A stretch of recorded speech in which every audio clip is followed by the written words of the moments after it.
Welcome to the interview portion of Power Talk. I'm here today and privileged to be with a gentleman that I'm sure you're familiar with. If I'm introducing you to him, you haven't been around very much. It's probably more of a reintroduction, and that is Dr. Wayne Dyer. We're here in Hawaii in his escape route where he's writing another book. And if you're not familiar with Wayne, you should be. Certainly he's written some of the best-selling books of all time in the area of personal development. Your Erroneous Zones, Pulling Your Own Strings, The Sky's the Limit, Gifts from Icus, and You'll See It When You Believe It. Wayne, I just want to first thank you for letting me get a chance to share with your family. It was great. Wasn't that great? Yeah, that was great. I walked in to see Wayne and his family, and I got attacked by 7 children. Kids know, though, Tony. I was really impressed because when they walked in, my children are very open and very loving, but very often a stranger will walk in and they are very skeptical and they check you out first, like animals do. And they jumped right onto you. So I think there's an invisible quality that people send out. And I think if you have a love for children, that says an awful lot about you. And of course I have it in great depth because my children are the most important things in my life. Yeah. And I can tell that you're a wonderful daddy too. It's nice having you there. I appreciate that very much. Well, I think one of your gifts, from my perception, is the ability to have that child be totally alive inside of you. And that's where happiness comes from when it's natural. But why don't we start out by getting we always start our Power Talks finding a little background on people. Sure. So why don't you tell us, where did this philosophy of no limits, this lifestyle of really living life to the fullest, where did all this come from for you? Where did it start? I know you had some painful challenges starting out in your childhood. Yeah, well, they were challenges. They weren't painful. Oh, that's good. Truly, they weren't. See, I grew up I spent 6 or 7 years in a series of foster homes. My mother had 3 boys by the time she was just a very young woman, and my father had spent some time in prison, and he was abusive and an alcoholic and an irresponsible person, and he stole from everyone, and this is why he went to jail. And he also just abandoned his family when I was just an infant. I was born in 1940, and my brothers were born in 38 and 36, so there was a depression at that time. It was a horrible financial times. My mother was working as a candy girl for Kresge's on the east side of Detroit, making $17 a week and trying to feed 3 children and figure out how to deal with the beatings that she was getting and the abuse and so on.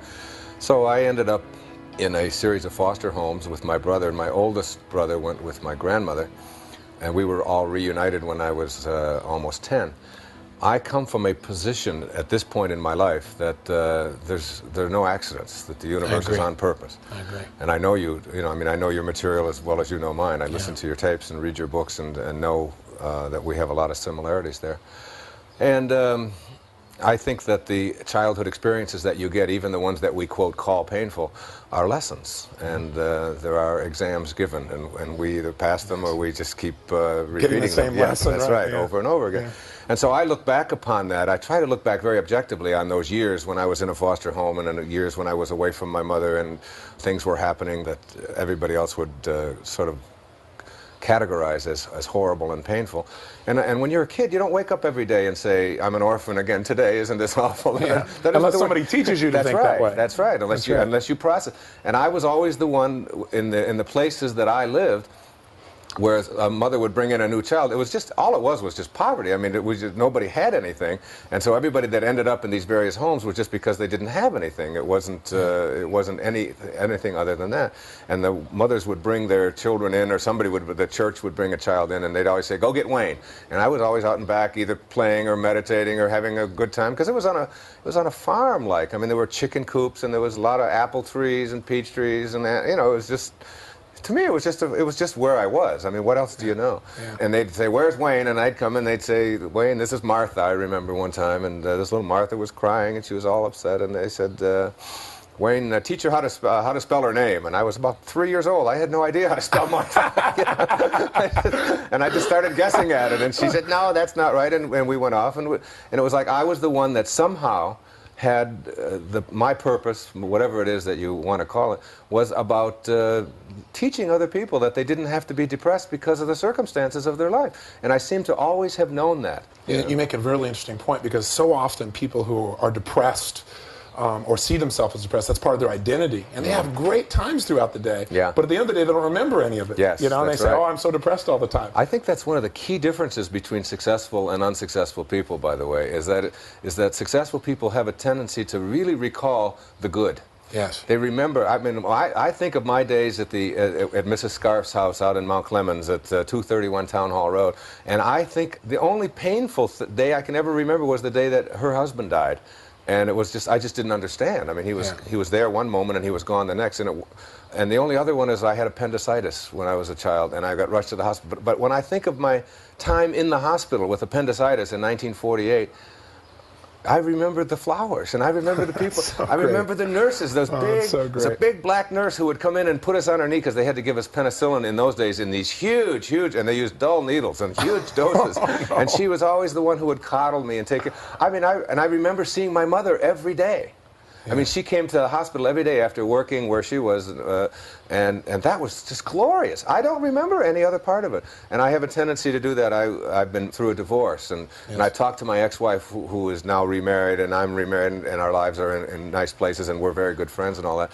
But whenever we would talk about what was going on in our marriage, she would always point out all of these things that I didn't even remember. You didn't take the kid on Halloween. I said, well, I remember being there on Halloween. I have I don't know whether I just created this or whatever, but I look back on my marriage to my ex-wife as a wonderful time. I think she was great. We just had to move along. I've never looked back and thought, oh, isn't that awful? Never done that. Well, you talk so much about having reality-based thinking.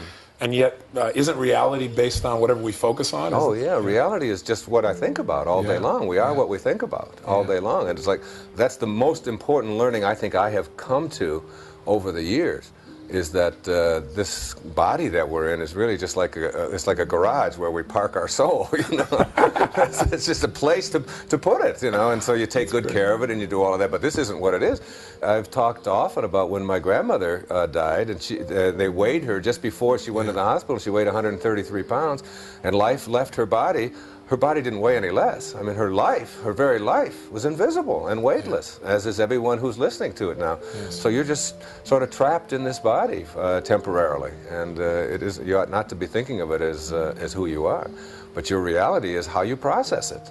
And that's one of the great lessons. I was talking to one of your producers, John, yesterday about somebody here who had come up to me and was very negative toward me, which is very rare. Do I ever attract anything like that? So this morning I was meditating on that, thinking, why did I attract this negative person who was very angry at me for being on his property when I shouldn't be, or something like that? And I kept getting back in the meditation, and it's like it bothered me for a whole day.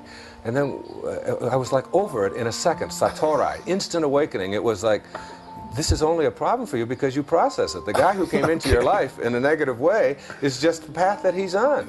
Your reality is how you are living with it. You know, it's like he came in to teach you a lesson. And the lesson is that you don't have to process him like that any longer. And it was gone. I realized that it was all totally within my power to let him go and to send him love. And I did. I sent him a couple of books. I found out where he works, and you know, and I sent him a lesson. It may take him 20 years before he even reads it, or he may never get it on this path. He may have to go through it all kinds of times and carry around that arrogance. But it's not mine. I don't have to own any of that. It's a wonderful, it's the most freeing thing you have in the world, to know that you can process life any way you want to.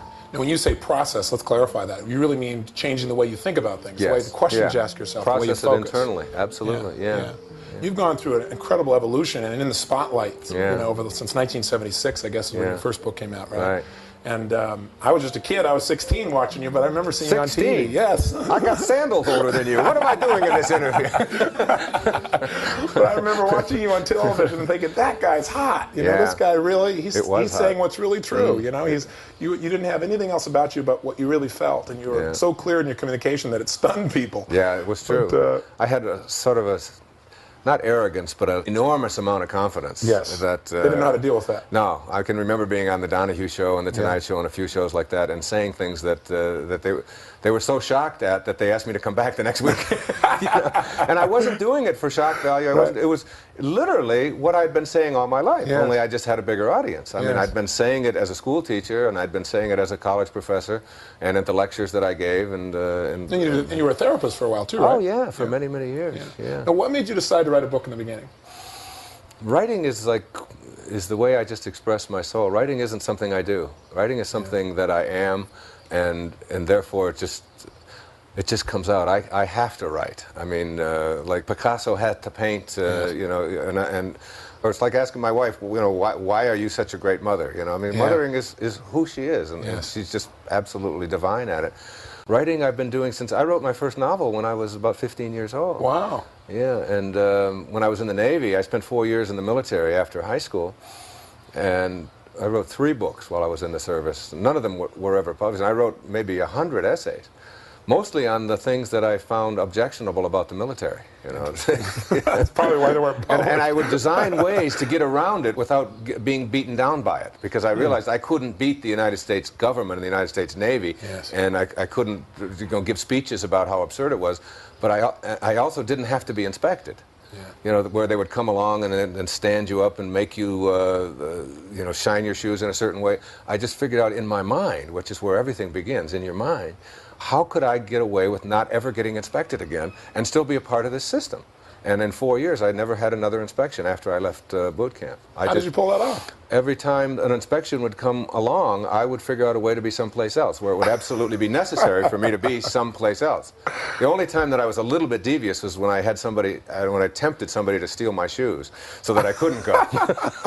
I had to leave them out, but I would rather have lost my shoes and buy a new pair than to A man who needs to express his individuality and freedom anyway, whatever is necessary. It's true. It absolutely Wow, is that's true. fantastic. And I left the service knowing that I wouldn't ever go back to that. And it was the great lesson of being in the military. Yeah. The great lesson is that life, in your life, you have to learn not only what you love, but what you don't love. And you have to experience, that's I true. think, what you don't like, and then know it, and then know how to go beyond that. Spend the time in the place you want to live Yes. and how you want to be. Yeah. That's neat. Yeah. I know when you put your first book together. Well, first of all, can I mention what you shared with me downstairs? Sure, you can mention anything. Oh, I appreciate that. I got a chance to visit with Wayne downstairs in his room where he's doing his writing here in Hawaii, and I was amazed. There are some similarities between us, but I think maybe even more extreme on your part.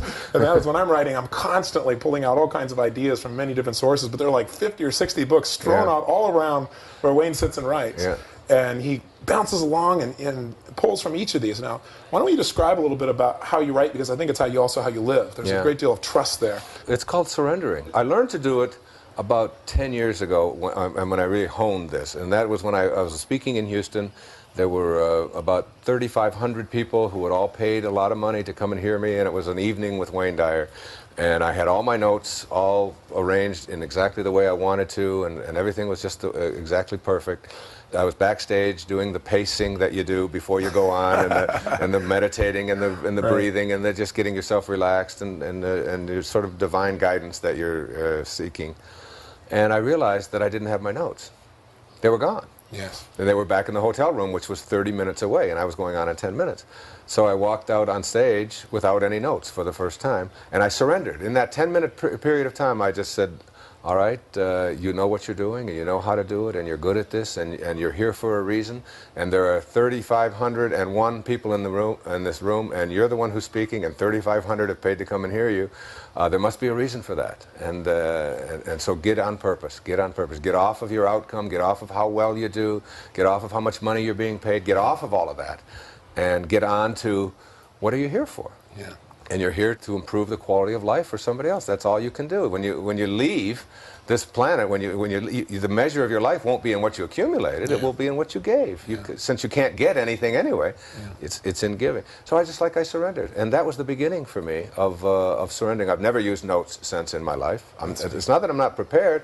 I meditate before, and I know what I want to do, and I do that now with my writing. It gets to a point where you absolutely have a knowing. There's two ways to learn. One way is through fear and doubt, and so you learn through suffering,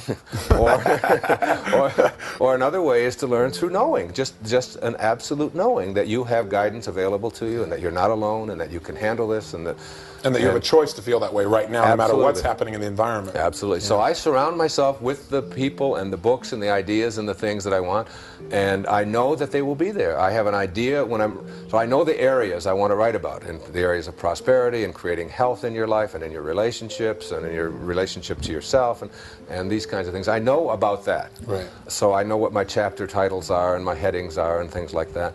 And the rest of it I just absolutely trust. And when I stop, I was going to say stuck, but I don't get stuck. I don't have anything called writer's block anymore. I can write forever. I mean, my typewriter just goes and goes and goes. And sometimes it goes so fast that it smokes. I mean, it's just going. Well, part of the problem is you got a typewriter there. That's right. That's an interesting point. You got a typewriter down there. Is it the same typewriter you used to write your original book? Yeah, it's the same typewriter. I've written everything I've ever written. A Smith Corona. It's an old one. Yeah. Yeah. Well, you talk about living in the now. Now there are computers, Wayne. Yeah, What's the deal here? Why do you stay with the typewriter? I have a thing about computers. I have some judgment there that I probably have to work on. But they gotta forgive your computers. I do. Yeah, they collect so much information. There's sort of a big brotherish kind of thing about computers. Something that can take away freedom. Yes, huh? yeah. There is something like that, and it's like you press a button, and everything that you ever did when you wet your pants. I know it's written in there somewhere. You know? All of the skeletons I have in my closet are in somebody's computer. So you don't want to contribute to that. Could be paranoia, but maybe not. I don't know. But anyway, it's this trusting that you get to that allows you to not just to write well or not just to speak well, which is what I do, but whether you're driving a cab or whether you're a dentist or whatever, it's what they call flow. Have you seen the book Flow? Yes, I have. It's not I can't pronounce the author's name, but it's Zizagakablinsky or something like that. But it's a fabulous, a whole notion that you get past judgment, and I do this in my tennis. I play tennis every day at a pretty decent club level. And I have found my best tennis flows from when I'm off of outcome and I'm on purpose, when I'm just out there being. You know? What I'm impressed by you is to see your children, because your children live by flow. Yeah, they do. You know, I mean, when you walk in there and they attack you and love you and jump all over you and say, you know, that was my highlight.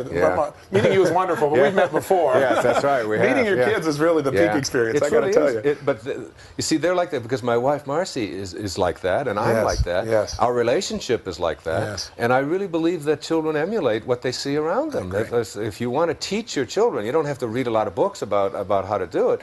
You just have to model what it is you'd like them to become. Just be that around them all the time. We get on a plane. Now, we've been coming here to Hawaii since those children were infants. All right? They were conceived. All of them were conceived right here in Hawaii. I mean, this is a very, very special, magical place. You better be careful. Yes, I know. We're sweating that out right now. An eighth child. Right. Oh, my gosh. But when we get on the plane, we live in Florida. Now, we come to Hawaii. Now, that's halfway around the world, all right? That's a 13-hour deal.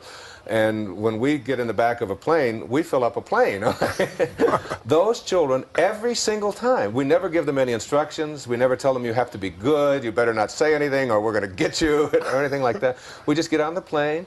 And when we get off, everybody on the plane always comes up to us and talks about all of our children and how wonderful they are. Yeah. They're there, they're in the moment, they enjoy the plane. If there's a movie, it doesn't matter if they've seen it 16 times. They watch the movie, they're playing with the stereo stuff, they're listening to stuff, they walk around, I mean, but they're always very peaceful, they're very joyful, and they meet other people on the plane, and they even calm down other babies around them, just like they say about Christ, you know, or Mother Teresa. And that all comes from the kind of relationship that my wife and I have. And I couldn't agree with you more. I think that most people try and teach their kids what to do, but they live a different lifestyle. And kids don't listen to what you say. They do what cigarettes you do. And telling their kids, now you shouldn't use drugs. I mean, or they're cheating on their income tax and talking about it. I can't understand why their children lie. No kidding. They don't get it. No kidding. No kidding. Tell me, I know you have a discipline of running, and you were doing that right before this interview. Yes. You've been doing it every day for how long? In October of this year, I will have completed 15 years without missing a day of running a minimum of 8 miles. That's amazing. And as a result of doing that, and meditating along with it, I haven't had a day of illness in 15 years. I've had a few fevers, I've had a few this and that, a few sniffles, but I haven't had anything, any influenza, any colds, anything that would keep me from running that distance. And I've had some, I'm an athlete, so I've had some bad injuries to my legs and all of that, but I've always been able to run right through them. And instead of it taking weeks and weeks and weeks for these pulls and these injuries to heal, they're usually healed in a day or two. Because I think circulation is not only the key to understanding the universe, it's the key to understanding the universe that you are. You've got to keep yourself circulating all the time. You can't let an old person move into your body. You know? That's a good point. Yeah. I say behind every old person is a young person saying, what the heck happened? Yeah, that's right. You know? I remember when I was teaching psychology, I came across a great poster. It was a whole line of babies, with little faces, and they were all gurgling and laughing, and just like the ones that you just saw downstairs. Yes, yes. And then underneath it were another row of pictures with all these old people who were just all sitting there and depressed and looking down and unhappy and with scowls on their face. And the heading said, "What happened?" Yeah.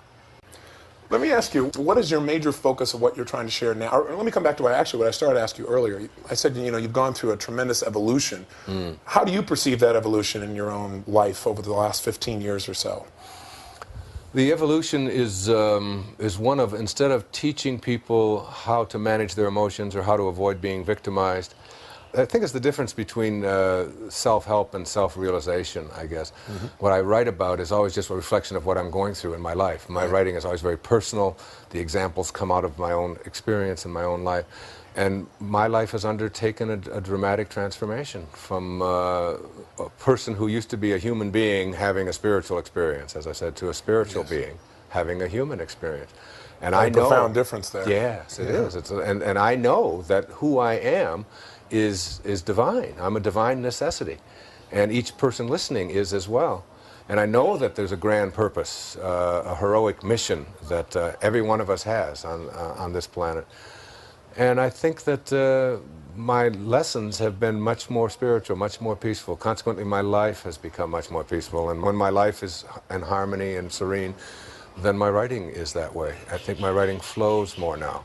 I think my message is that that I know I'm not alone. I know that, and I guess if I know I'm not alone and I can go to a higher place within myself, that I believe that anybody can. That the same intelligence that flows through you is the same intelligence that flows through me. The only reason that I can't wiggle your finger is because I believe that I'm separate from you. But it's a oneness that is there. And I've met a beautiful, beautiful man. His name is Deepak Chopra. Oh, yes. Fact, yeah, we met him recently, and he's invited us to come out and visit Deepak and I him, have become very, very friendly. Incredible man. Yeah, he is. And as a matter of fact, my wife just was diagnosed as having a cold nodule on her thyroid and was told that it was 2.5 centimeters and that she would have to have surgery. She went to 3 different endocrinologists, specialists, and each of them said that she would have to have surgery. And that same day I met Deepak, the same day that we thought that my wife might have cancer. They said it could be cancerous and they couldn't take a chance. And that very same day, Deepak and I were doing a program together in Seattle, and along with Louise Hay and Shakti Gawain and Kriyananda, and it was a very, very special day. And Deepak and he came to me, here's this man who's a physician and who grew up studying under Maharishi. I mean, just a brilliant man. And I'm ready to just bow to him, and he's bowing to me, telling me how much he loves me and how much he appreciates my work and all that. And we became like soul brothers. I mean, it was like a man I experienced love for instantaneously. And he invited Marcy to come up to his Ayurvedic medicine place up in Lancaster, Massachusetts. And she spent a week up there for the first time in 10 years that she slept alone, that she has been away from the children or away from me. And she went up there alone, and our 16-year-old daughter, we absolutely knew that she could handle this. And she handled 5 children for a week and just became, I mean, an unbelievable mother, from sort of a wild kind of teenager who likes to go out and be a teenager, I mean, to a totally, completely responsible person, because we believed that she could do it. Yes. And my wife went up there for a week and worked with Deepak, and he gave her herbs and oils and cleansed her system. She came back, and in 1 week's time, Tony, she went back to the 3 endocrinologists, and the cold nodule is gone. That's fantastic. It's gone. That's fantastic. But she never believed for a second. I mean, it isn't like she said, oh, maybe I have cancer, but. It wasn't like that. She absolutely said, I'm not having surgery. I'm not interested in this. I know that I can do this. I know I can get rid of this. And all I have to do is just get my body balanced. And that's what Ayurveda taught her. That's what Deepak. So we're doing a program together. East meets West, kind of. And he said to me, he said, it's real interesting. He said, I came to the same conclusions about personal transformation and spirituality and this divineness. He said, I was raised in that tradition, and I went through medicine, and I'm a scientist. He said, you grew up on the streets of Detroit, and you came to the same kind of conclusions. And truth is truth. Yeah, and it's like, here we are now talking about various levels of higher consciousness, the different levels that you can reach in your life, and it's been magnificent. It's really been a joy to be associated with him. And that's really the difference between now and then. I mean, you talk about the transformation. The real difference is that I know I'm not alone now, and I know that there's a divineness that's in all of us. What triggered that knowingness? Because so many people know it intellectually, but they don't embody it emotionally. I try to think of what because we're always looking for things in the physical world that describe, what it is that happened. But there's a word in Zen tradition called satorai. We don't have a translation for it in English because we don't do it. That's a real good point. Yeah. We don't have a word, we don't have an experience. That's right. But it's like, in Japanese it's called shibumi. It's effortless perfection, or instant awakening. And where you just have this knowing, and it's like I can go back and I could give you right here a whole lot of circumstances that happened in my life when I went to my father's grave, but then it turns out that I had all this hatred towards my father for all these years. Go on through this story, because this is an important story. Yeah. Maybe you can share that with us, because I know it was a profound experience in your life. It truly was. When was this, first of all? It was 1974, just before I wrote Erroneous Zones, like months before I wrote Erroneous Zones, like days before I wrote Erroneous Zones. Had you seen him at any time since he left your family? Never saw him. Never saw him? Never saw him. He left and walked away on a wife and 3 boys and never, ever showed up again. Just was gone. You want me to tell this story? Yeah, would you? I think it's very powerful. It was, I went down to Columbus, Mississippi. I was teaching at St. John's University in Queens. You were 14. No, that's right. And it's interesting. I haven't thought of this in quite a while. I had a cousin who was my father's sister's child, whose name was Dorothy Phillips, who I had just met a couple of times. They would never give any information about my father. I was always looking for my father. I spent a lot of time looking for my father. Why did you want to find him? I wanted to meet him in a bar. I had a fantasy of just going to a bar and sitting down and saying, "I'm your son. Let me." And this was long before I became well known or anything. Yes. This was just. I just wanted to know who this guy was. Yeah. When his mother died, I found out his mother died. I went to the funeral, and I was only 13. I was the only one that went, and I went only because I was hoping that he would show up. Just so I could meet him, but he didn't come. Wow.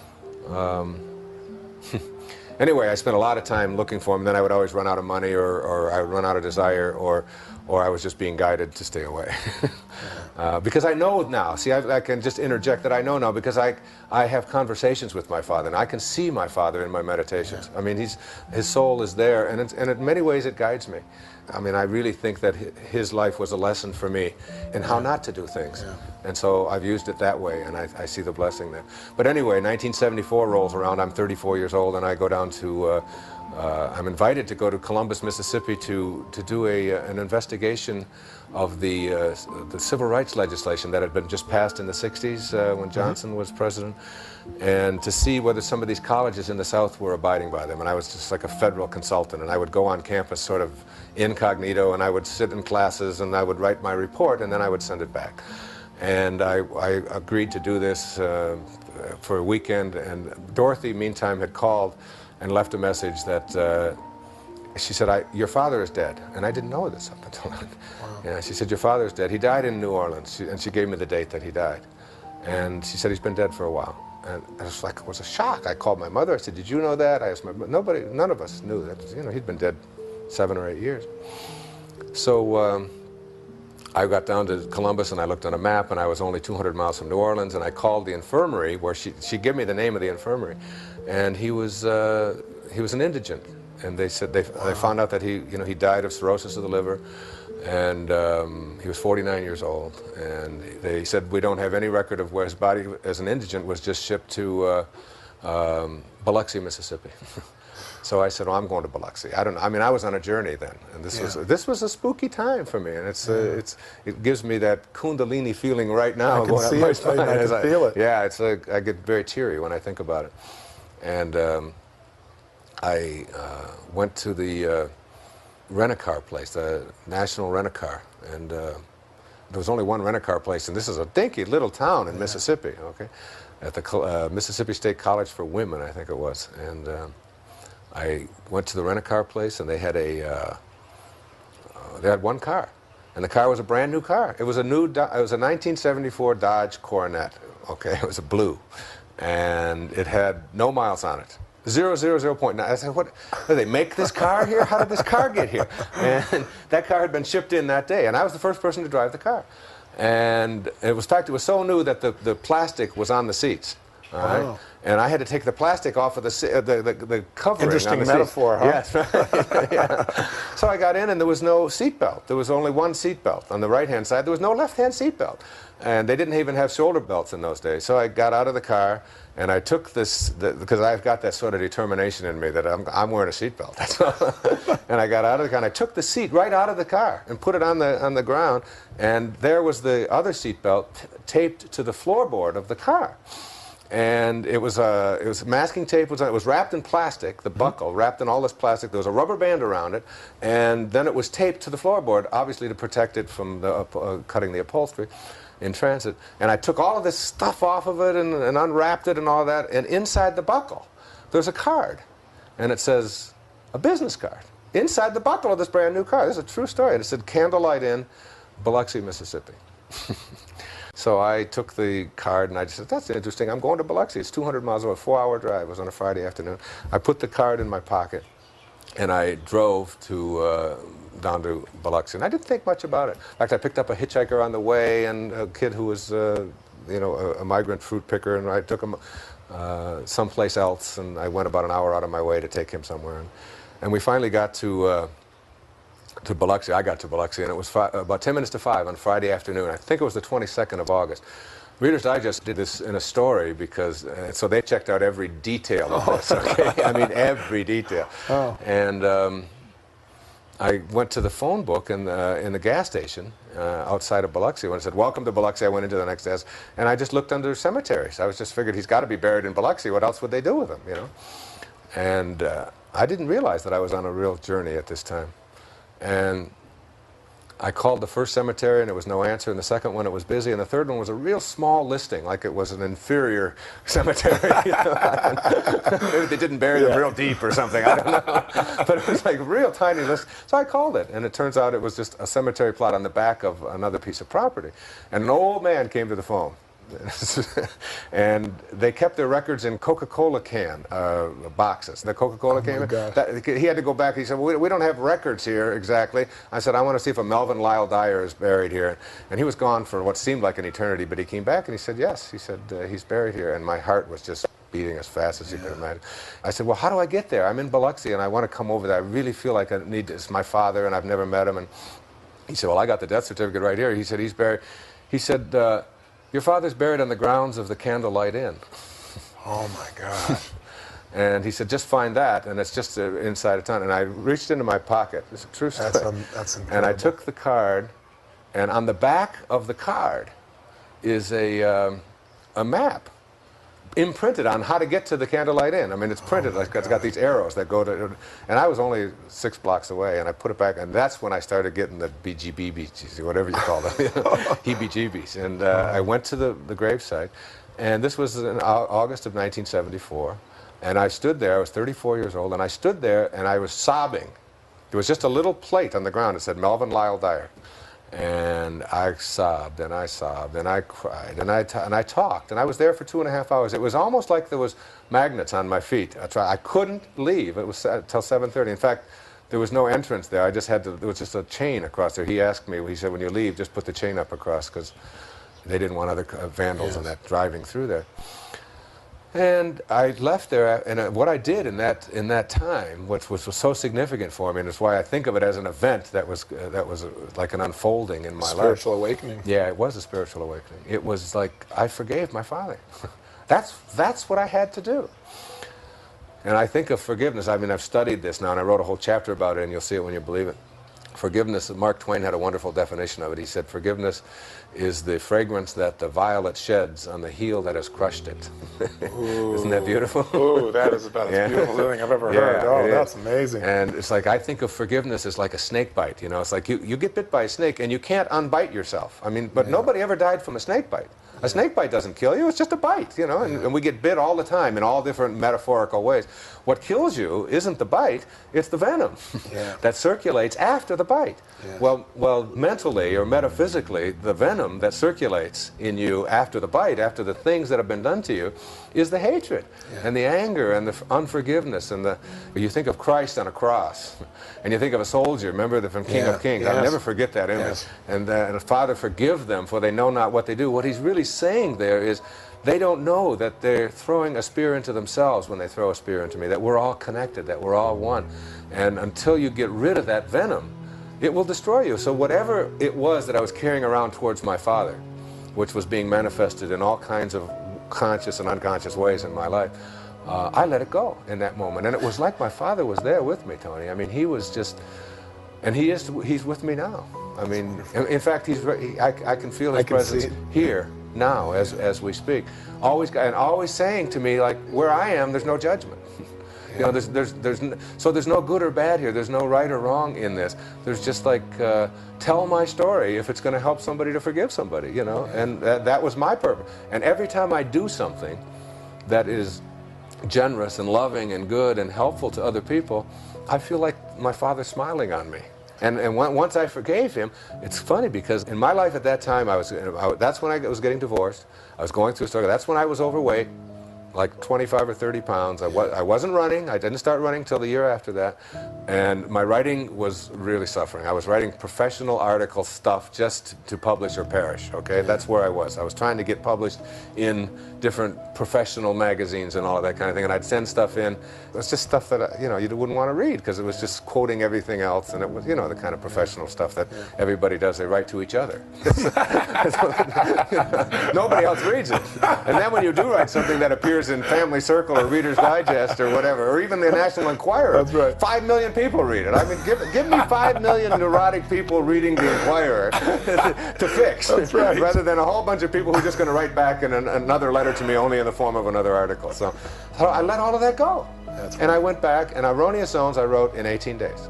In 18 days? 18 days. Wow. 18 days. And there's 22 million of those in print today. You know. That's amazing. Now, it didn't take off right away. You had to take some action. It didn't take off at all, no. It's, they had one printing, and they expected it to do very little. And they met their expectations. Yeah, they were. They told me they had what they call a list mentality. They said, this is the list. You're on the March list. And it's a clever little title, and it's a nice little book. And if we sell the books that are on our list, they had a first printing of 3,500, then we'll be happy, and you'll make a little money, and we'll make a little, and then we'll move on to the next list in April, and so on. And that was the mentality. And that's a big part of the mentality in publishing today, as you know. So I just said, well, what will happen if the first printing sells out? Just if. I know it won't. I mean, that's what you're saying. It won't. But just if. His name was Lou. All right? And Lou said, wait. He said, you're an unknown. He said, it's 3,500 books on hardcover at $7, $6.95. I mean, that was like an outrageous price to put on the book at that time. I said, but just if. And he said, well, if they do, we'll have to put a second printing. I said, okay, fine. And so I became, they wouldn't let me buy them. I tried to buy them. They wouldn't let me. So I became a bookstore.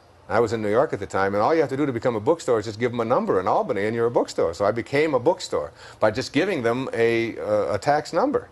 And through that tax number, which I gave them the address of the bookstore that my garage was to become in Long Island, it's true. And I called that day, and I ordered 3,350 copies of your Erroneous Zones, and they were shipped to the garage. So you sold it out. I sold it, and I went back to Lou. 2 days later, I said, Lou, what will happen if we do sell it? He said, Wayne, you've got to stop bothering me. It's like you're another one of these beginning authors. I said, well, just check. Just check the computer, just see how it's doing. Because I said, I've been doing a lot of speaking, and I think...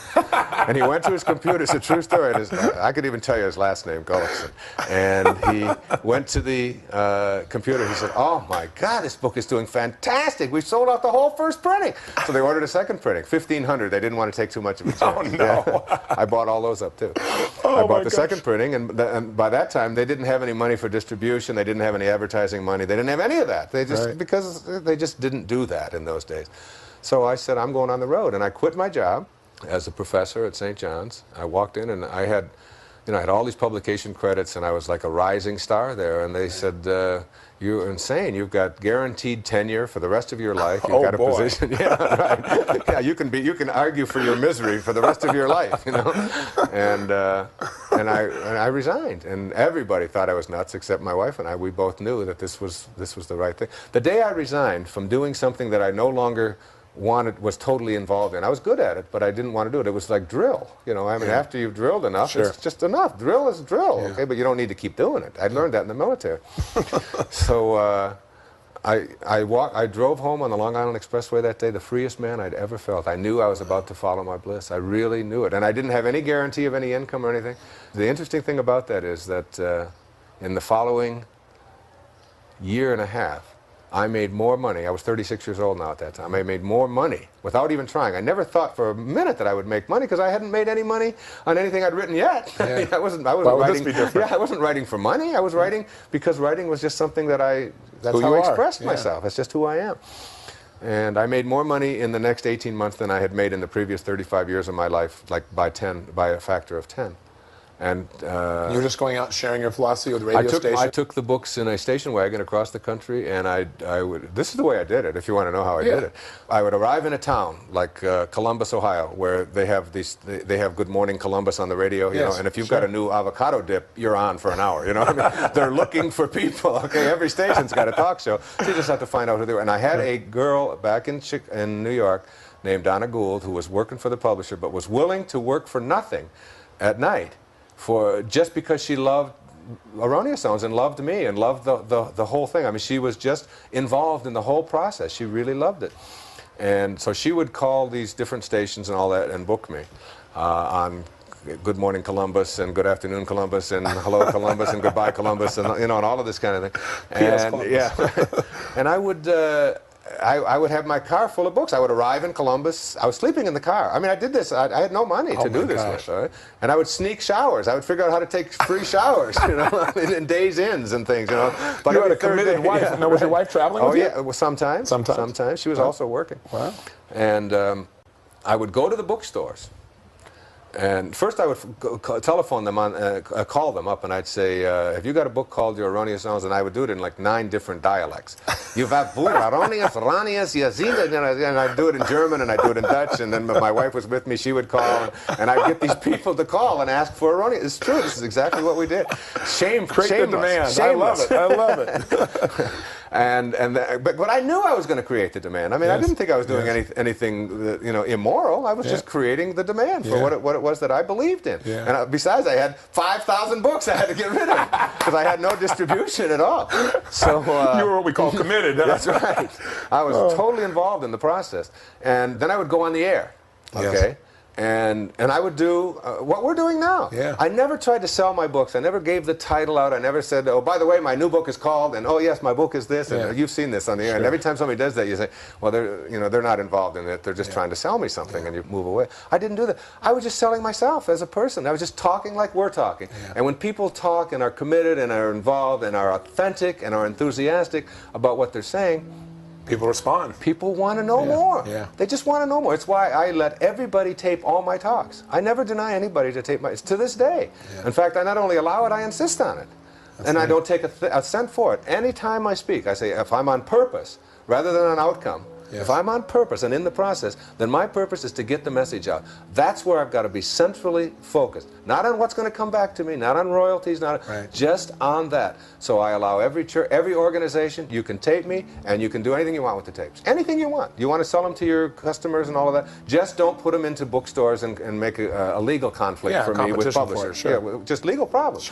But otherwise, do anything you want with them. Because I figure all that can happen is something good. What can happen if somebody hears an interview of mine, other than they say, gee, I want to hear more of that guy, and off they go to the bookstore, or off they they call for the tapes and all that. Nothing but good can happen, and then you keep circulating it and so on. So I mean, I learned that about 3 years ago when my agent kept saying that you can't tape Wayne Dyer. Now I have a clause in there that says, I insist that you tape me and do whatever you want with the tapes. That's true. So I was like on that process. Then I would finish at the interview, and I would go to the same bookstore, and I'd say, by the way, I'm here in Columbus. the Little Professor bookstore. This was one of them I can remember very well. And I said, I just did AM Columbus, and I'm going to do this afternoon's Columbus, and I'm going to do all of this. And the guy said, my God, we've already had 10 phone calls. Well, hell, I knew I'd made them. And I said, well, can I just leave 25 of my books here, and if they don't sell, then you can send them back to me, and here's the address, and it won't cost you anything. Just send them back to you. Sure, he said, absolutely. We've already had calls for them. And sure enough, they were getting calls. People were going in there. Sure. And that's how I distributed my book. I did that in Columbus. I did that in Baltimore. I did that in Jacksonville. I did it in Tampa. I went to almost every, I shouldn't say every state, but I went to about 75% of the states in the country at my own expense, in my own little car, 6 months on the road. And then finally, the book hit the bestseller list. And it was interesting because the Tonight Show was the show that everybody wanted to get on in those days. That's when it was an hour and a half. And that story is so phenomenal. I don't know how our time is. We're fine. The story of getting on that show, because Donna was always trying to get me on the show. And she'd call the Tonight Show, she'd call them, and they'd say, if we hear the name Wayne Dyer one more time, I'm not. Turns out that a friend of mine now, a very good friend named Howard Papish, was working on the show, and someone had placed a copy of Erroneous Zones in his briefcase, and he was flying back to Los Angeles, and he happened to pick out that book and read it on the plane. Well, he called me, and he asked me if I would be willing to fly out to Los Angeles and do a pre-interview for The Tonight Show. I said, no, I'm busy putting up my screens. I can't do that. What do you mean, can't I come out to Los Angeles? Sure enough, I flew out to Los Angeles, and I went out there.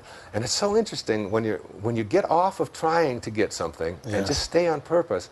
It's that great quote from Thoreau, if you advance confidently in the direction of your own dreams, endeavor to live the life which you've imagined, you will meet with a success unexpected in common hours. You want to talk about an unexpected thing. I couldn't get on one national show, Tony. I couldn't get on the Donahue Show. I couldn't get on the Today Show. These are all shows that I've done 100 times since. But I couldn't get on any of them because they said, who are you? Trying to force it. Yeah, and I was forcing it. That's right. I was pushing it. But there's another way to reach everybody in the country. And that's to go to everybody in the country. If they won't put you on network television, you can still go out there and do it if you're committed to wanting to do it. So I go out there and I do the pre-interview. And it's the Republican National Convention, 1976, Kansas City. Bob Dole is going to give the keynote address. Now, I had such an angry feeling towards Bob Dole because I got on the show. Okay, I got on the show from the result of the pre-interview. And Shecky Green was the host. You know who Shecky Green is? No. Great comedian in Las Vegas. Super, super guy. One of the nicest guys in the world. And he's very fun. Does 1,000 different dialects. You get to meet Shecky. He's a great guy.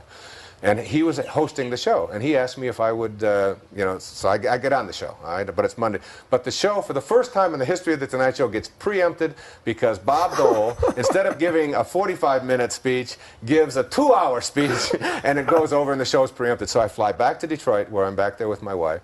And I find out that the show's preempted. And I'm all excited. I'm telling everybody that in the world that I know that I'm on The Tonight Show that night, and it gets preempted. So, it's like one door closes, another door opens. Another door opens. It always works this way. When you're doing what you're supposed to and getting off. So that was Monday night.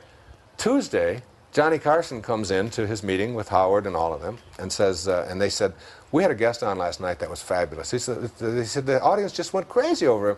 And Carson said, well, if he was that good, he said, I'd like to have him on before they show that preempted show, which was scheduled for a week from the following Monday. They were going to just set it in there. So I get another call from Will you fly back? Will you fly back? This time when I fly back, there's a limo, and I got a first-class ticket. And things have really changed. And I've got my own dressing room. The first time I went in there, it's like, you can dress in the toilet over here. Now and they're pressing my clothes, and they're cutting my hair, which is really like not a big job. They charge for a search fee when they do mine. So I go on the show on Wednesday night. This is like 2 nights later, and I go on with Carson, and Carson says, and we only have maybe 7 or 8 minutes. It was just great. It was super. He was so good to me. And he said to me, this isn't enough time for this. This is really terrific. He said, could you stay over till Friday? Oh, my gosh. And do the show again on Friday, because, he checked with Freddie to coordinate. And I said, no, screens. I can't do it. I got to get back. So I stayed over till Friday, did the show on Friday. The preempted show showed on Monday. And from not having any national exposure at all across the country, I went from just doing AM Columbus and all these shows all over, to getting 3 network appearances in 5 days. Wow. And the book went from, it was on the bestseller list at that time. Before I hit the Carson show for the first time, I got it on the bestseller list by just going across the country as an unknown. Got on the Tonight Show, did it 3 times in 5 days. The Donahue Show started calling us. I did the Donahue Show 3 or 4 times there, and then the Today Show, and it became it became like the biggest. It became the biggest bestseller of the '70s. It was the top-selling book for the entire decade, and it was all because I was advancing. I was doing what made sense to me. Today I don't do that. Today I don't go out and do it that way. I do it another. I trust it'll all work out in another way. Well, you've built it also, but I think it's really. I really appreciate you sharing the story, because a lot of times I think people have interpreted your philosophy to mean just let things happen. And the truth is, you're surrendering, but it's faith with work. It's faith with action. As you think, so shall you be. Right. Okay, so you act upon what you think about. Yes. If you're thinking about what's missing, if you're thinking about the scarcity in your life, if you're thinking about what's wrong, if you're thinking about what you don't have, if that's where your thoughts are and what you're constantly thinking about and processing your world that way, then that will be what you have to act on. You have to act on what's missing. It's just like in a relationship. If you think about what you don't like about somebody in a relationship, then you have to act upon that. Yes. Your relationship is really not located in another person. It's located in you, where everything is located, in that invisible part of you. Do you know what everybody said about the reason why Erroneous Zones was so successful? No. It was the 70s. It was the me generation. It was the exact right timing. Dyer was lucky. He hit it at the right. They don't know how many, but that I put 45,000 miles on my car one summer. And that I went out and bought all of those books and all that. It's like, and took the successful risk. people are very, very lucky. Just ask any failure. They'll confirm it for you. This is true. This is true. Yeah. What is the most important? You've shared a couple of lessons, but if you were going to say the most important, say 3 lessons you've got in the last 10 years that you would share with people, what are they? I know what's at the top, and that is you become what you think about. Yes. If you want love in your life, send love out. Have love within you. Be loving. Yeah. If it's like, I think of the orange, I always give the analogy of if you squeeze an orange, what comes out is what's inside. It doesn't matter who squeezes it, or what time of day, or what instrument you use, or what the circumstances are. You can only get out of an orange what's inside. And if you extend the metaphor to yourself and someone squeezes you, that just puts pressure on you, or says something, or whatever, behaves in a way towards you that you find objectionable. And out of you comes anger, or hatred, or tension, or stress, or bitterness, or any of that. It isn't because of who did the squeezing, or the circumstance. It has nothing to do with that. As much as we like to convince ourselves of that, it's because that's what's inside. And what's inside is always within our own control.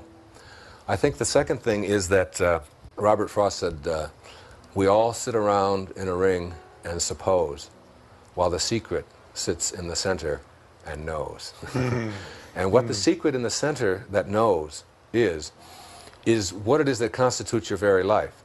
It's like this room we're in right now is only a room, not because of the walls and the configuration and all the form that's in here. It's because of this here that neither one of us can get a hold of, this silent, empty, invisible space surrounded by form. That's what, like in Zen they say, it's the space between the bars that holds the tiger. And it's the silence between the notes that makes the music. See, music isn't notes, it's silence between notes. You aren't form.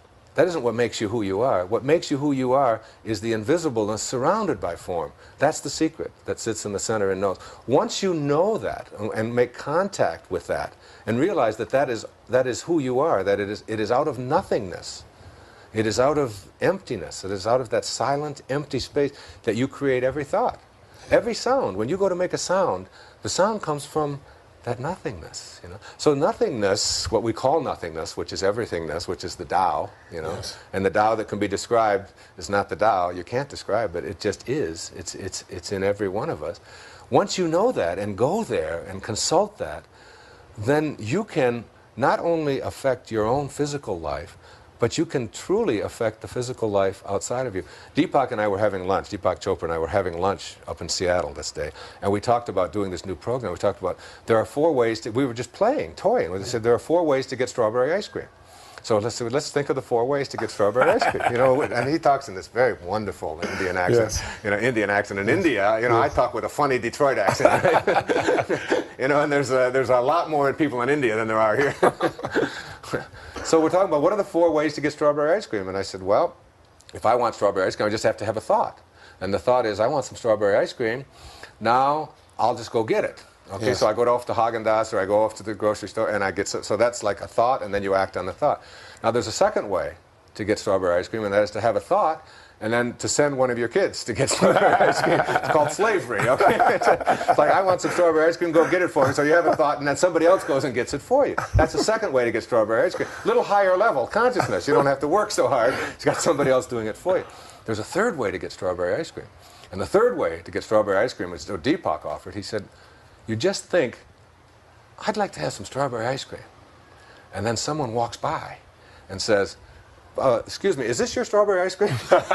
And you say, wow, I was just thinking of that. And now everybody listening has had that experience. Absolutely. Where you just think of, you think of your sister and you haven't seen her in 7 years, and all of a sudden she's calling you or whatever. And it's like you have affected. You don't think you have. You just think that's some hunt. That's some coincidence. But we know that there's no chaos, that there's order in chaos at the subatomic level. We know that. So it's like you think of something and then it just appears for you. And people say, well, if there's 3 ways, what could be the 4th? And we've sitting there and said, well, let's see. I'd like to have some strawberry ice cream. And you manifest it. Yes. You just manifest it. Yes. Or as Christ said, even the least among you can do all that I have done and even greater things. I mean, the gift of fish and loaves, the gift of feeding others, the gift of and what do you do when you go to sleep and when you're in pure thought? But everything you need for your dream, you manifest. So you need a Lamborghini. You need someone to chase you with a knife. You need a father that's going to abuse you. You need whatever characters you need for your dream, you created. Now when you wake from your dream, you don't look back at your dream and say, where's my Lamborghini? Because listen, folks, everybody knows it's neurotic to be attached to an illusion. Oh, that's beautiful. I mean, why would anybody be? So all you have to do to learn not to be attached to this illusion is to die while you're alive. You know, that's what the Sufis say. When you die while you're alive, you look back on your life and you realize that you can't own anything. You can't have any of it. Yeah. So what you do is you detach yourself from it, and the more you detach yourself from it, the more you get. And that's the great lesson. Who is Wayne Dyer? I know he's a spiritual being, but what are your metaphors for yourself? Who are you besides that metaphor? That metaphor is so all-inclusive. Yeah. My metaphor is that I am not in the world. The world is in me. I really feel that in every cell of my being, the universe exists. It's like I'm like a pharmacy. I mean, I can create, what do I need to heal this body, for example, if healing is what I'm talking about. Who Wayne Dyer is this ability to, if I need Valium, to create it. Sure. Deepak tells me the story of when he went to London, and there was a guy next to him drinking, he had 8 drinks before they had gotten halfway there. And finally he said to him, he said, look, he said, you're my buddy. He said, I'm going to buy you a drink. And Deepak said to him, I'm making my own. And it's like, that's knowing great. That. Like, yes. I mean, I know that who I am is those birds you hear out here right now. I mean, when I see them flying, I soar with them. That's who I am. I am all of it. I mean, I'm not separate. I'm not even separate from you. Like I said before, it's like I can wiggle this finger because I believe that there's a connection between some kind of a thought which is invisible and the wiggling of this finger, but I can't see that connection. I can't get a hold of that.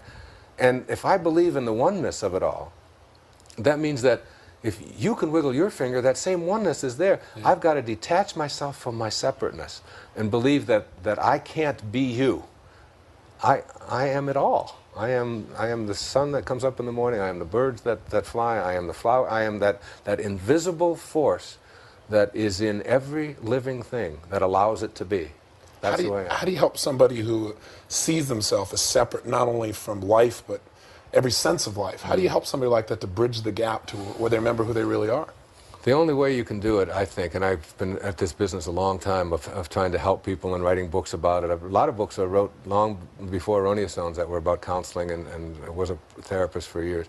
I think that the notion of that when the student is ready, the teacher will appear. Yeah. So it's like all I can do is help people to get ready. That's all I can do. Yeah. And see, I mean, I picked up the Bhagavad Gita 3 years ago, okay? Now, I've had the Bhagavad Gita in my library since I was in college, but I've never read it.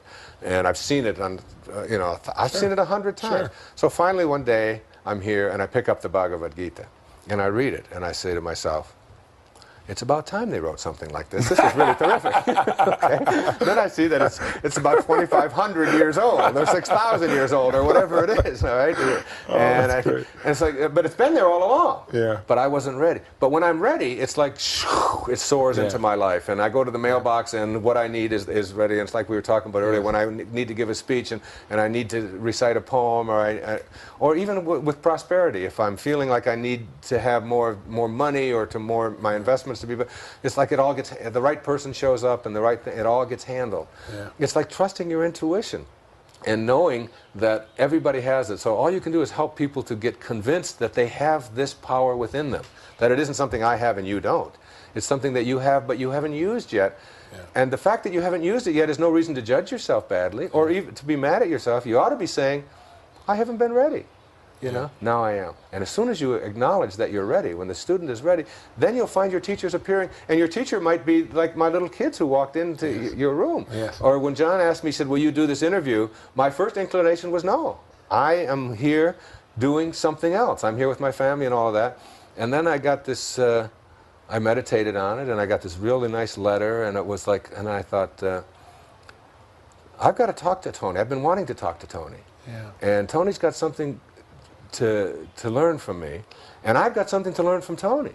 So the opportunity is here, and we've like missed each other on a lot of occasions. Yes. I mean, we've been with each other, but we've also we've been on the same programs in the same cities, where you spoke in the morning and I spoke in the evening, and you've been gone and I've been gone, and we've been sort of like being thrown at each other, but just sort of missing. And I said, we both got something to learn from each other, so let's do that. I've heard some things about you from other people that I didn't like.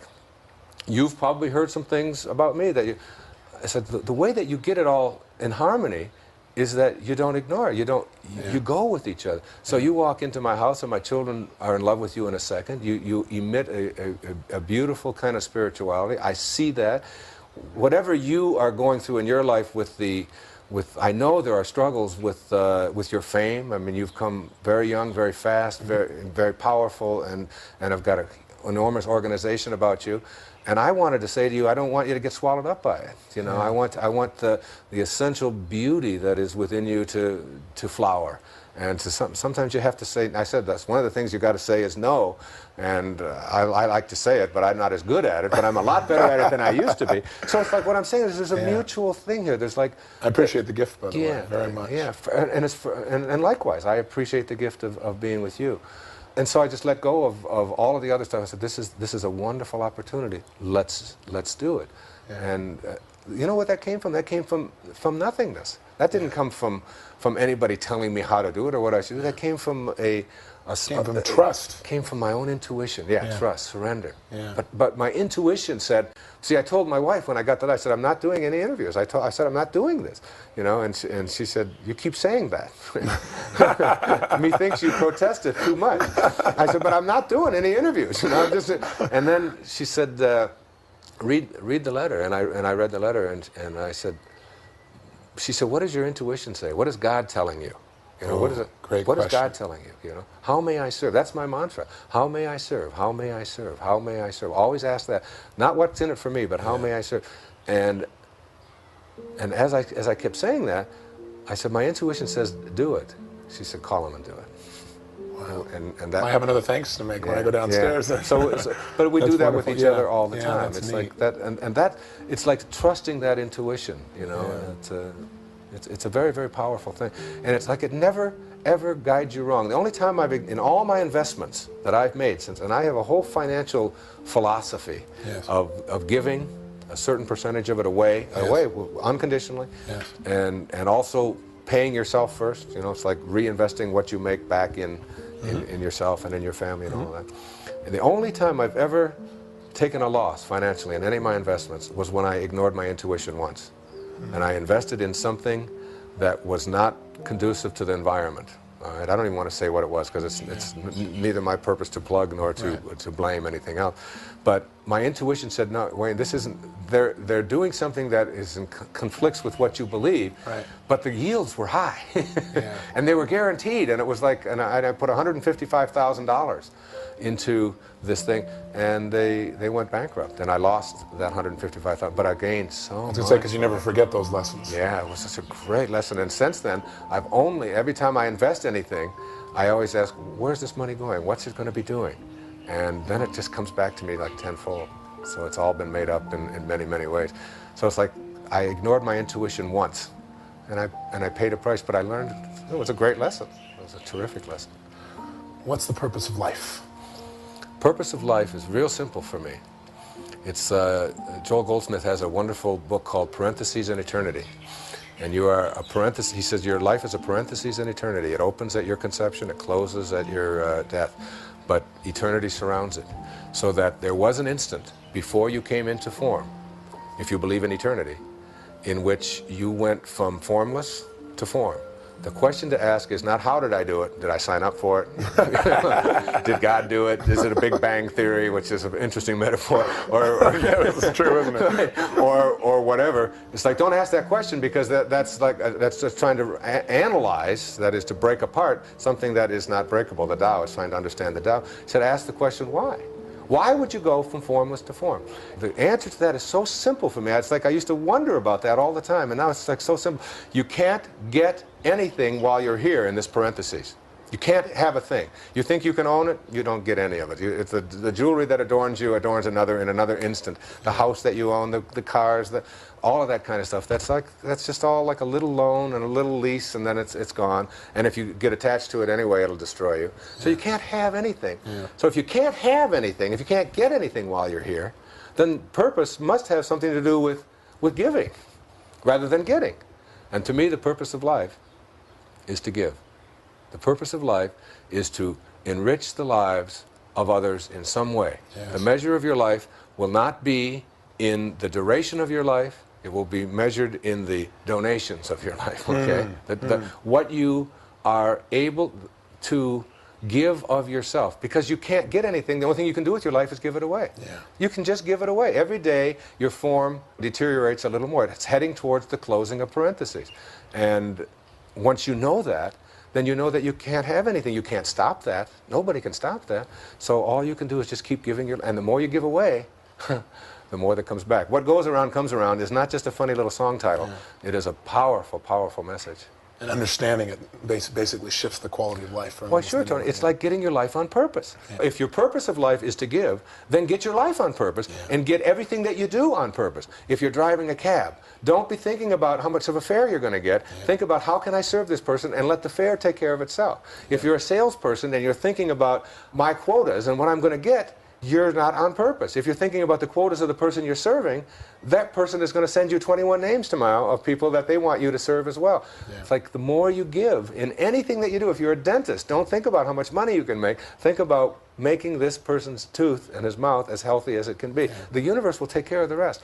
Purpose means giving, not getting. And once you get that, and it's like that's how you have to orient your whole business. That's how I've oriented my entire business of my books. Do you know that everybody who writes me a letter gets a book? It's fantastic. No charge whatsoever, no expectations, no nothing. And anybody who writes me and says this tape didn't work, they get a free set. You know, it doesn't make any difference. I don't want to hear about it. Somebody wrote me a letter from Seattle, and they came all the way over to hear me at that program that I was on, that I'd mentioned. I was the keynote speaker. I was the last speaker, and they had to go back because their father was sick, and they spent $100, and they couldn't, and they were very upset. I sent her the $100 and the set of the tapes of the whole day. Yeah. It's like, that's what I believe in doing. Except when people tell me I have to do it. I was going to say, I think there's one organizing principle for you, and that's freedom. That's right. It's because a gift is not a gift when it's somebody telling you what to do. Then it's a debt. When they expect it. That's a debt. Yeah. And I don't want any debts. We live by the same philosophy there. I would agree with you. So if you demand from me that I give you something or tell me that I have to give it to you, you're not giving me an opportunity to give. You're just giving me a debt. And I've got enough of those. Yeah. This is wonderful. I really It's been great. It's been a great interview. Yeah, it's been nice. And it's like, it gives us a connection, you know. Yeah. What makes Wayne Dyer laugh? I'd be curious, because I know you're easy to smile and laugh, but what gives you the most tickle, the most joy in your life? I think myself. I think I make myself laugh, and I laugh at myself. I really What a great skill. Yeah, I really see the folly of it all. I mean, if you ever listen to me speak in public, most of my laughs are just like poking fun at myself. Yeah. I poke fun at not having any hair. I've been using that for a year. You know, I just tell people this is not really a bald head. It's a solar panel for a sex machine. You know, it's like, and those kinds. That's great. And also my children really make me laugh. My baby especially. I mean, when they're babies especially, because babies are, I mean, under say 2. You know, they make me laugh. My little boy. I only have one little boy and 6 daughters, and. That little guy, it just, you know, last night, I mean, at 11 o'clock at night, we were both laughing so hard in the bed in my little studio. That's where we go down and sleep at night. And just telling stories. I ask him, he always says, tell me a scary story. I said, well, you tell me one. And he just made up the funniest, craziest kinds of things. Children make me laugh. Animals make me laugh. But I really laugh at the folly of it all. I mean, so many people think that we come into this world and we have just this short time and then it's over, and there's no joy, there's no laughter in that. To me, I mean, I'm laughing at the. Someone once said that he said, I don't try to make my audience laugh. He said, I try to make God laugh. Whoa, that's great. And I really like that. It's that's like, nice. Yeah, it's, that's nice. I think he's laughing all the time. Yeah, that's right. Yeah, there's a wonderful story that Yogananda tells of a black man in the South back in the 40s and 50s when it was really, really terrible down there and he worked in a white church, an all-white Baptist church, where they wouldn't allow, but he was the janitor, and they wouldn't allow any black people to come in and worship, and over he would ask the minister, couldn't I just come in and worship with you on Sunday? That's all I really want to do. And the minister said to him over and over again, I can't let you do that. I would lose my job. I would like to, but I can't.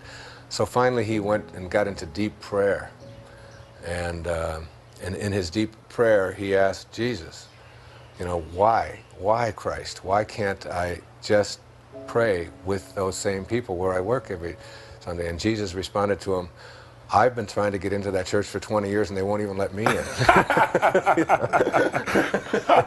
and it's like it's a metaphor. Like, they think that they're praying to me, but I can't even get in. So it's, or Churchill had one of the great lines of all time. We'll talk about humor and great people. He was a man that I really admired. I remember the day he died. I was teaching at a school in Detroit, at Pershing High School in the inner city, and Churchill was in the hospital, and he was prime minister in 1945, and just after the war was over, and he was having such a struggle with Parliament and all that, and he had to go into the hospital for surgery, and a nurse came in, and she had to give him a bedpan because he couldn't get out of bed, and she was carrying out his bedpan. And and he started laughing uproariously, and she said, what in the world are you laughing about? And he said, I was just thinking that that's the first movement of mine that's been carried out since I've been prime minister. Those kind of, you know, and you know, like all of the great ones have that kind of a sense of humor. That makes me laugh. In those moments. Yeah, that makes me laugh. How do you want to be remembered?